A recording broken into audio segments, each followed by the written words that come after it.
I work with a lot of high-performing individuals who are stepping into their ambitions and all too often reaching a place of burnout. Quite often it's because whilst the rush of the adrenaline and that good healthy stress that accompanies the thrill, the motivation of pursuing a goal that is very intrinsically motivated, what happens is we start to go up on what Yerkes and Dodson have termed the stress productivity curve.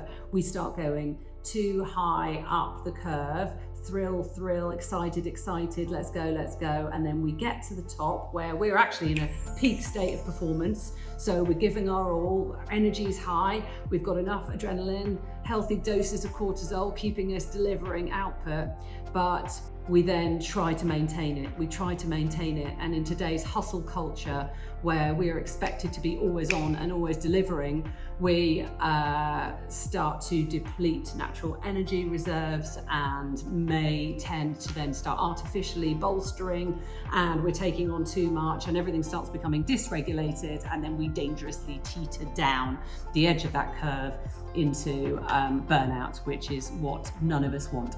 So I care very much about teaching individuals to learn to work with energy rather than fight against it. I am the first to admit that for many years I was pushing way too frenetically beyond my natural, physical, mental, soulful ability. And so it's my intention that more ambitious souls understand how to work with energy and respect its dynamism in such a way where you can flourish. So I want to read the first couple of paragraphs from my book, Big Impact Without Burnout, where the first strategy, as part of my 8 strategy Bible of how to first go within before you can then go out and have impact, the first strategy is energy. So I just want to introduce energy from my perspective in such a way where you can start to feel empowered just understanding this reframe. Energy is everything.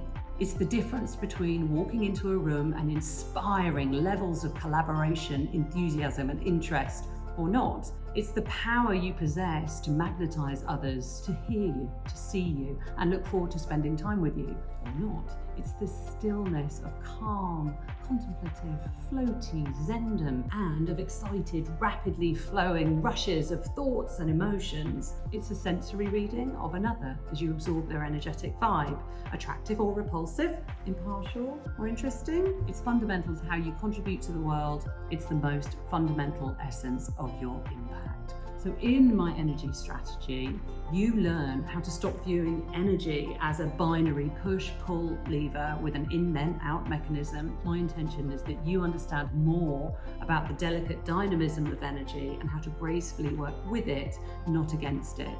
And this is just such an important lesson. You cannot assume that your energy system is a cycle that you can hack through tipping energizers into your energy bucket, filling it to the brim, ready for action, and then draining it empty and trudging back to the well to replenish it again. This endless careering from full to empty, the extremes of brim full to bone dry, that is just not how energy flows. And so you need to learn to revere your energy. And I want you to be just like the most successful, impactful people on this planet who understand that only with the respect for their natural, highly personal, energetic rhythms and sensitivities can they realize their ambitions. You start to unlock your energy as a superpower. So energy is all intricately connected into mind, body, soul. So I have 3 core tenets that I teach my clients to step into this place of positive energy management. Firstly, it's around nourishment. Secondly, it's around rejuvenation. And thirdly, it's around maintenance. So in terms of nourishment, you are a bio-individual being. Your body, your delicate ecosystem of you is going to respond differently to substances and environments than the person sitting next to you. So it's up to you to really learn to understand how what you consume is impacting how you feel and either positively enhancing your energy or depleting and draining it. There are core principles of our physiology and what our physical bodies need to be in optimal state. And please always remember that the natural state for our human bodies is to be in a state of harmony. Our bodies want peace. We want to keep reverting back into homeostasis. That is our default state.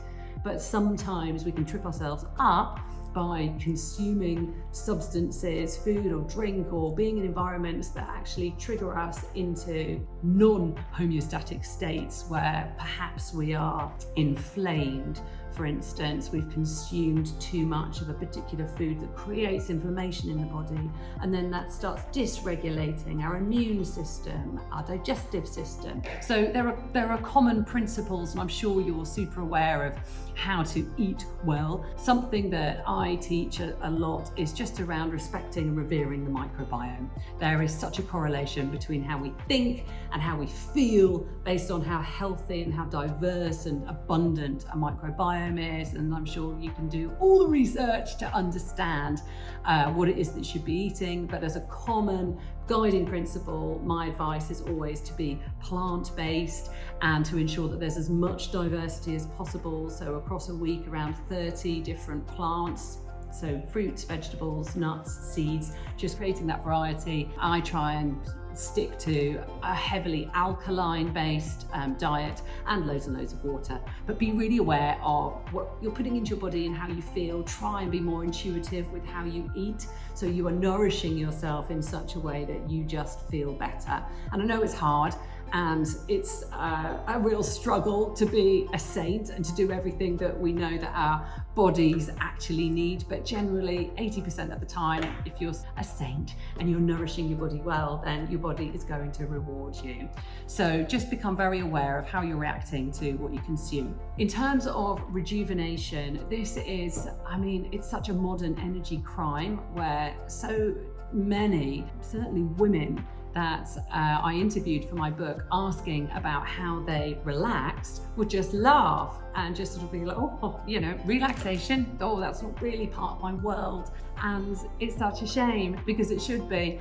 And if we don't rejuvenate and factor in healthy, restorative rest into our worlds, then of course we're going to remain energy depleted. So really understanding that personal moment of when it's too much, it's too far, it's too intense, and rest needs to be brought in is something that is a skill that we need to really respect and honor, so that we can maintain good sleep, good rest, and we just know that we are actually nourishing ourselves with solid amount of rejuvenation consistently. And that doesn't mean at the end of the working week, when we're tired, going out for a load of fizz and pushing on through with artificial stimulants, unless that is what the soul needs and it's time to just giggle and laugh, and that's the nourishment. But it's really about that bio-individuality of how do you rejuvenate. I need to be alone in my bedroom, in my pajamas with warm fluffy socks on, and that is my rejuvenation time. I need walks in nature, all sorts, but just understand and think about what you do to relax and how you can do more of that. And a good tip is to go back to what you used to do as a child, when you were really absorbed in a flow state of calm relaxation. What was it you were doing then? And try and bring more of that into your adult life. And then finally, maintenance. So becoming aware of the nourishment, the rejuvenation, what it is that your body, mind and soul need, and then creating a plan in your life that is consciously architected, that enables you to maintain a level of what I call graceful productivity, because that is the nirvana. We have to resist and reject this hustle culture, this always on, this manic productivity. It is unhealthy, it's unsustainable, and it's what is contributing to this epidemic of global proportions where burnout is costing the worldwide economy over $1 trillion a year. 1 in 4 Europeans is going to be off on long-term sick leave because of burnout.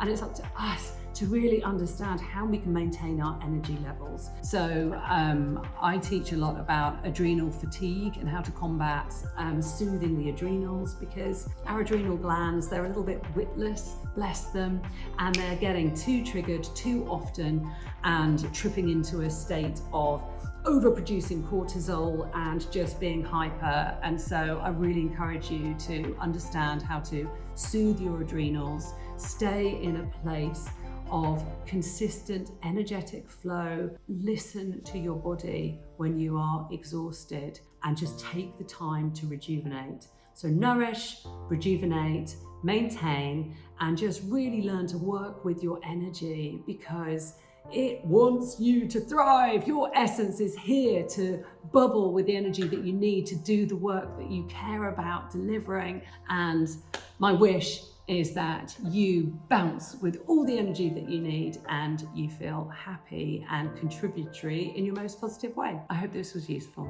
Thank you.